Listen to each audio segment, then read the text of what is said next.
Replacing your shower head is as easy as it gets for DIYers. It only takes about 3 items and 3 steps.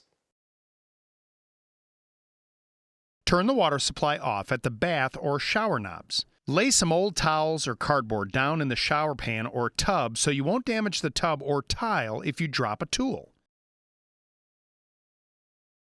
If you can, unscrew the old shower head by hand. If it's stuck, use pliers and a wrench for leverage. First, wrap the teeth with electrical tape or painter's tape. That way you won't gouge up the finish on the shower arm. You'll use the wrench to loosen the shower head and the pliers to hold the arm coming out of the wall. You want to keep the pipe coming out of the wall from twisting as you unscrew the old shower head, because it's connected to the water supply behind the wall.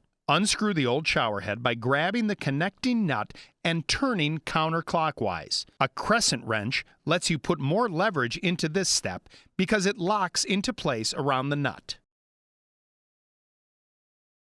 Clean the pipe threads so you won't get leaks. Use a wire brush or scouring pad to clear rust, mineral deposits, and old thread seal tape from the pipe threads. Wind thread seal tape clockwise 2 or 3 times around the threads on the shower arm. As you attach the new shower head, the tape fills in the grooves of the pipe threads to give you a tight seal. Don't wrap it past the threads or the tape will show.